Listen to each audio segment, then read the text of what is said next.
What is morality? In this video,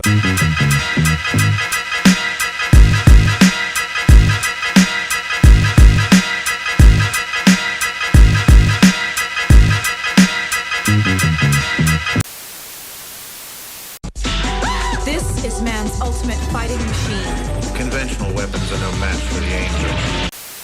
This is the second coming of Moral Oral, beginning November 12th on Adult Swim.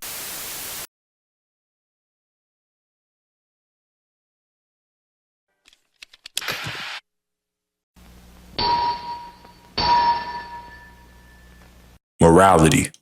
Principles concerning the distinction between good and bad. Everybody got morals, well shit, most people. As for myself though, I think I say I'm pretty morally sound.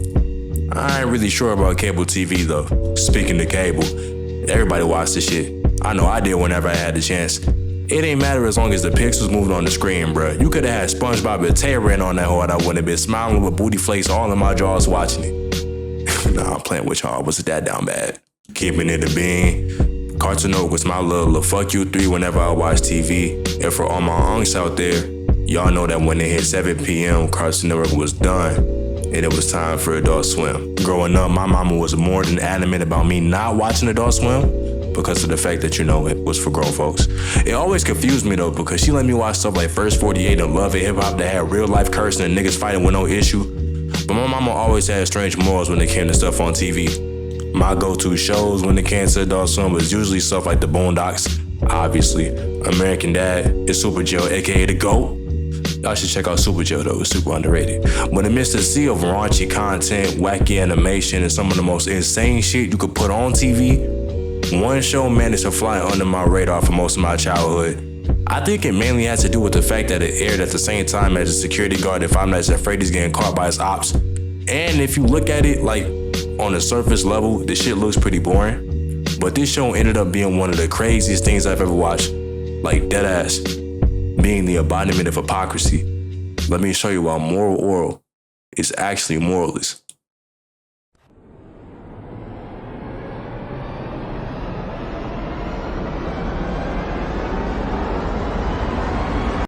I don't think there's a better way to show off just how insane the show gets than to show you the first episode.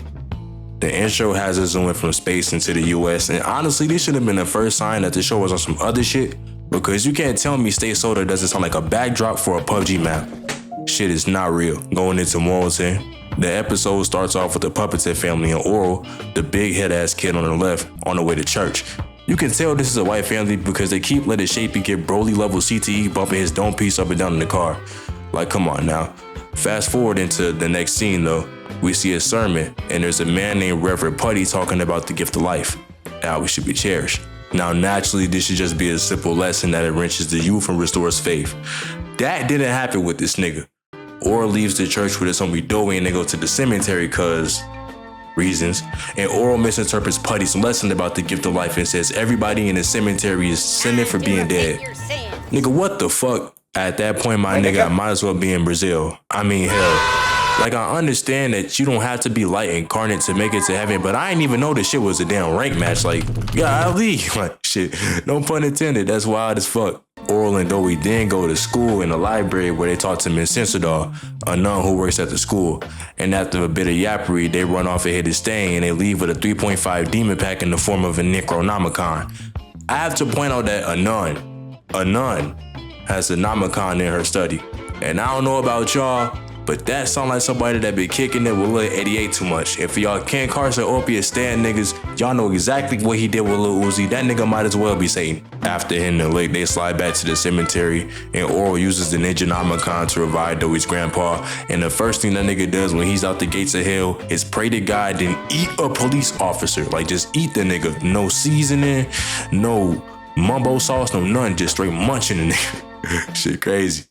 The rest of the episode is a little zombie outbreak because he revived a million more dead niggas. And this is the top 5 most what the fuck episodes of a TV show I've ever seen. But it ends with, is that nigga pants down? Hey, yo. It ends with Oral getting a whooping from his dad in the study, not because he almost got the whole town put on the tee, but because he had the IQ of Scotty Barnes. And to be honest, this episode might seem light, but the next 2 examples are infinitely worse. So with that, we're on to the next one.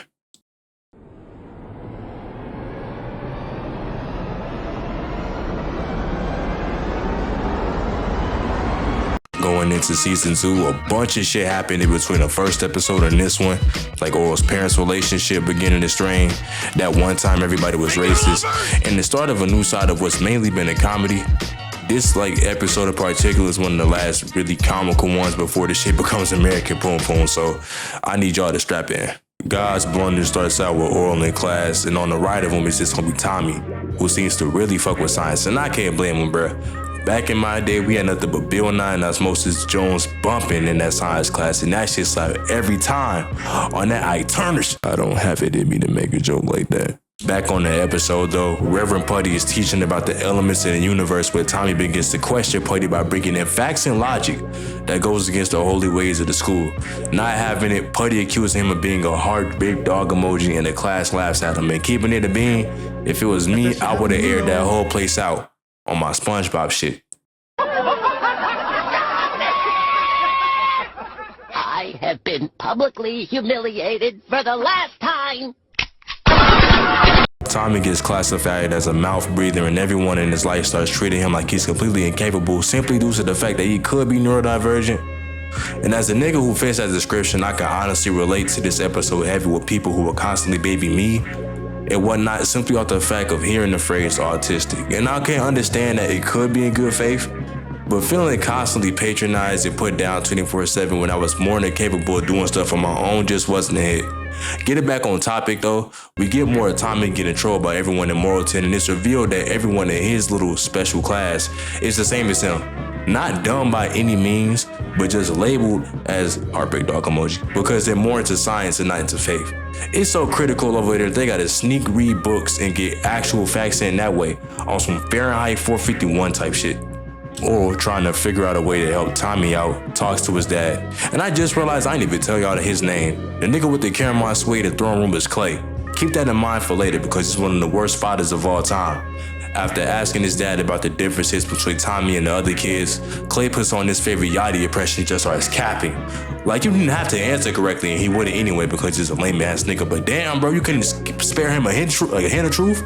Like just a crumb nigga know nothing? Like come on man, really?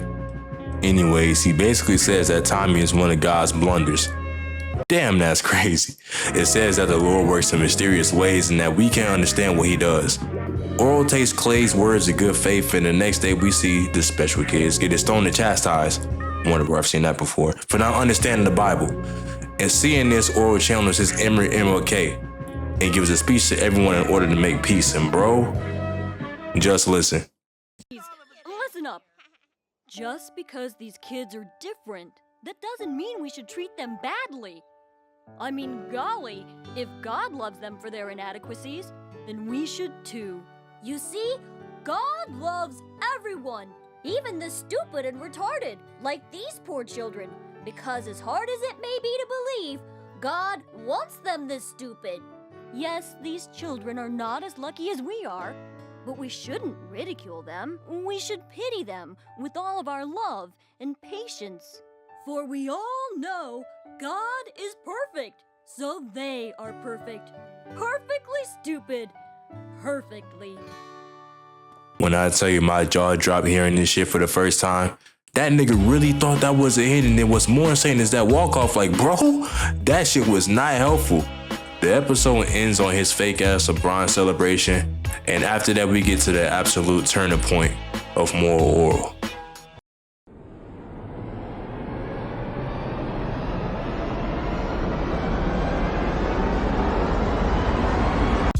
Nature, the season 2 finale. Honestly, one of the most realistically dark episodes of an animated show I've seen. For niggas who already watched Moral Oral up until this point, you clearly know that Clay needs to be home by jumper cables, but the finale makes him a Hall of Fame level fuck nigga. Starting in his study, Clay decides it's time for Oral to catch a body. It says they should go hunting, even if Oral wasn't vibing with the situation. Before they head out though, we see Clay's Hall of Blicks, and this nigga is a tried and true American. My nigga, who the fuck are you even fighting against? Like, I think you should be able to own some sort of firearm for protection, but this nigga had the entire B01 and 2 catalog in his crib. Going to the end of the hall, we see an old revolver named Old Gunny. Funny.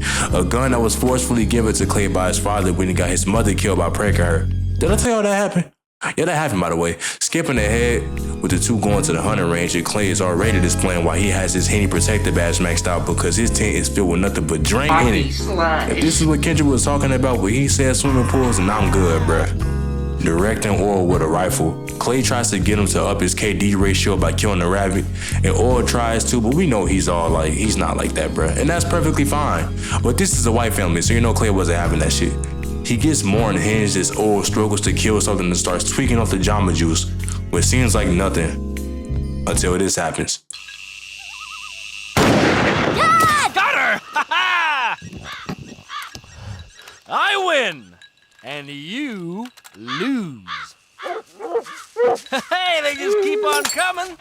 What are you doing? Why, I'm gonna shoot that rabbit, of course. Dad, that's not a rabbit. It's someone's hunting dog. Orel, hunting dogs are just nature's rabbits. He boomed someone's dog.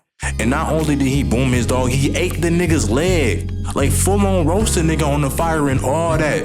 It's crazy. We be having all these stereotypes towards Asian folks, but we got this Maine monkey right here munching and crunching on Labrador ankles and shit. Like what the fuck?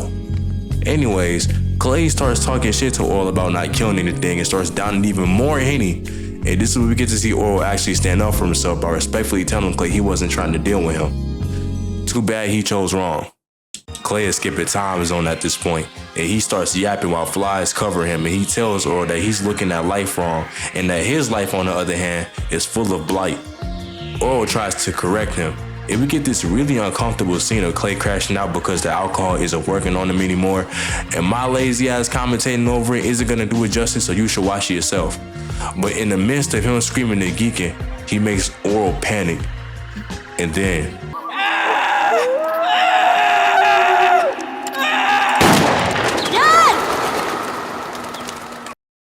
if you told me that he killed him there, I would have believed you, but the show wouldn't have had 3 seasons if that's the case, so let's get on to the second half. Opening up on a part 2 intro, for the first time ever, Orel has never looked back at Guy and the viewer near the end of it, which should tell you that it's getting real in the field. It turns out that Orel shot the bottle of liquor that Clay was drinking and the students are arguing.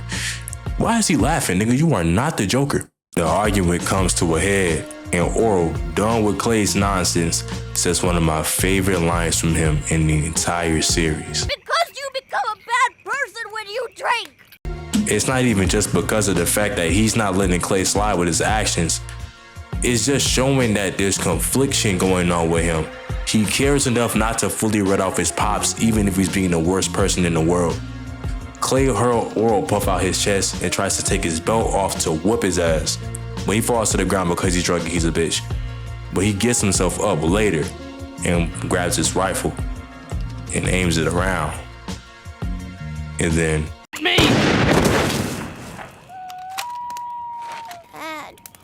no morals. This nigga forced his kid on the trip, got so gone off the Henny he ate St. Bernard, and after arguing with his son, he shoots his own son in the leg. And if you don't think it gets any worse or crazier, the first thing he does after he shoots his kid is tell the nigga to be more careful. Like, you can't make this shit up. And then to hit a wombo combo, Orel tells him that his leg hurts, and his nigga says this. It hurts, Dad. Well, it's supposed to. Pain is nature's spankings. Like, what? Clay rips off Orel's shirt to stop the bleeding, and Orel tells Clay he got disinfectant to prevent his wound from, well, getting infected and could keep up. Clay calls him pussy for it, but still gets the disinfectant, and it seems like he has a piece of humanity left as he seemingly helps Orel. Just when you think he's gonna do something good for once, he instead downs the whole bottle of rubbing alcohol. If I was Orel at this point, I would have had to phase up or some shit. I would have been the first nigga to get a trick shot lying on the ground.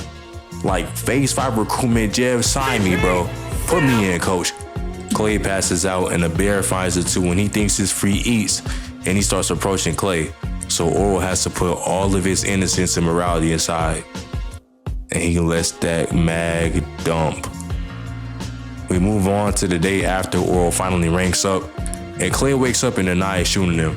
Finally getting back to the crib, Orel talks about how Clay drinks, and Roberta, his mama, simply tells him that Drinks, he changes. Oh, he doesn't change, Orel.